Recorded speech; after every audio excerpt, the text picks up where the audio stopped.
to join us now. Minister, thanks for that. I've been ad-libbing until you got here. So tell us how that meeting went with staff members who are treating this patient. Well, the meeting has gone very well, as you were unfortunately outside.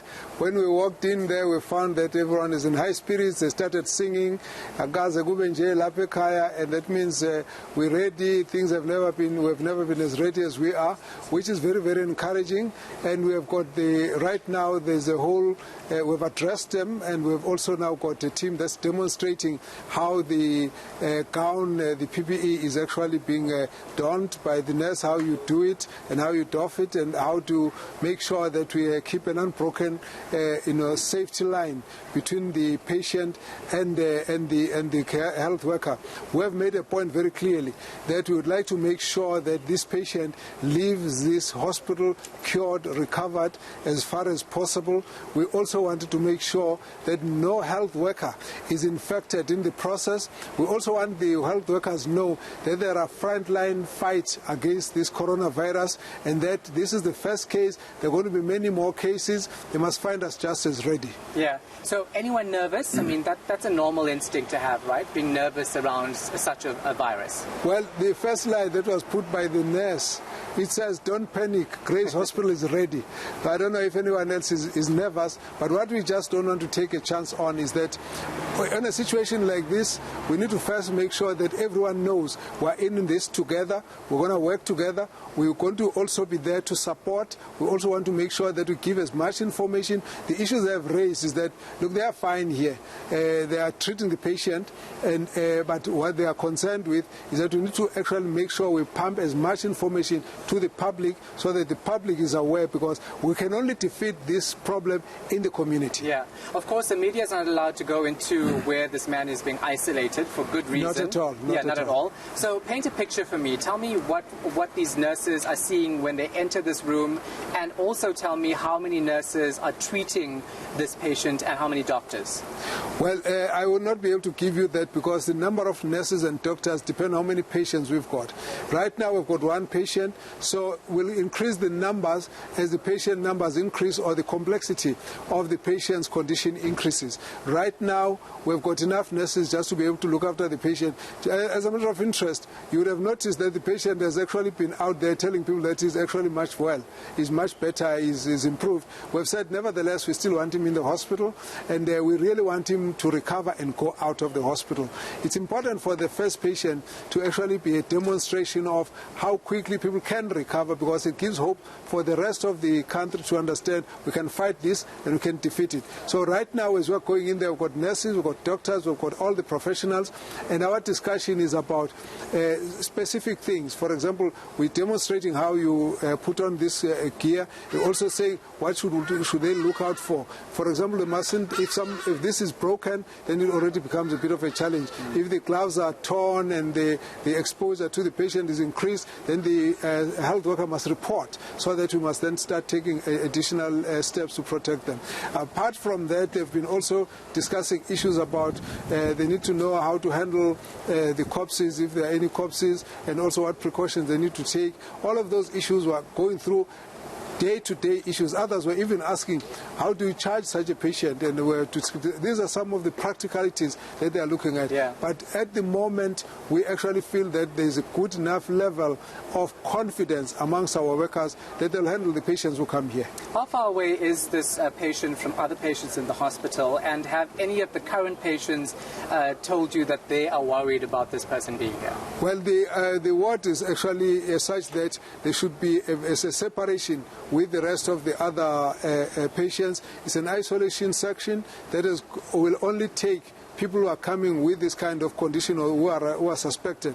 And as the clinicians were explaining, even the setup has got something which we call negative pressure. If you walk in with a patient, the air is drawn in towards the room, doesn't go out, so that whatever infection doesn't spread outwards to affect nearby people. So these are some of the issues that are associated with it. But it also means that we can isolate. If we need to treat one patient, we can treat them if they are one or two together, and so on. So we just assess the risk and then deal with them like that. Yeah. But the approach approach is to make sure that we reduce as much as possible any possible cross-infection across patients, any cross-infection between patient and staff, and also any degree of contamination in the nearby areas. Yeah, and so anything from the patients, like a part of the last part of my question, has anyone shown any fear being in this facility now because this other patient is here in isolation? We haven't had any of those,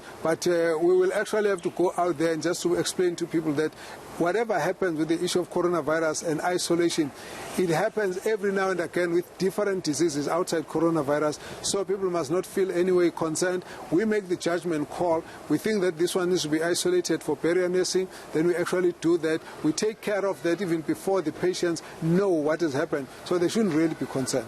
How nice if all of your facilities across the country were this adequate when it comes to the isolation process, right? Because that's one of the things that you are still working on as the health department. But let's move on to the reality of South Africans still panicking despite you saying we shouldn't.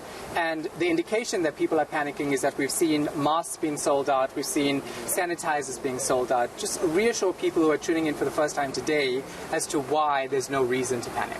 Well, firstly, the issue of sanitizers is a may-have kind of thing. We're not insisting anyone must go for sanitizers. That's really not necessary. What we recommend is soap and water.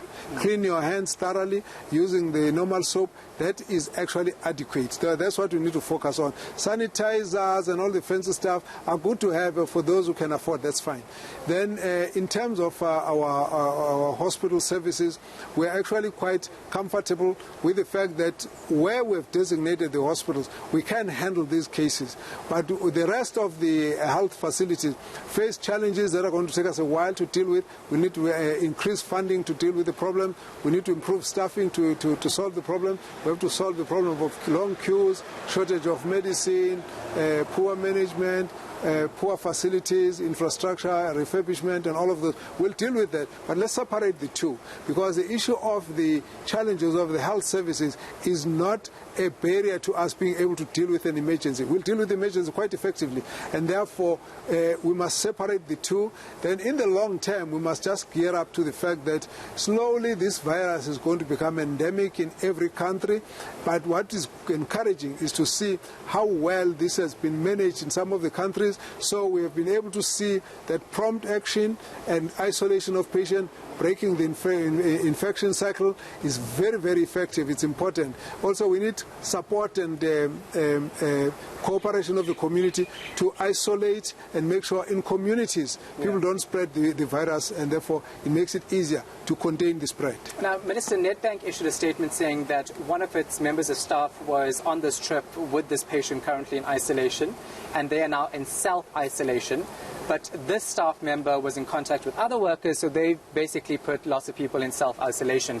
Tell me across South Africa if you know how many people are being isolated and tested for the coronavirus. Well, I don't have an exact number. This is work that's going to be evolving.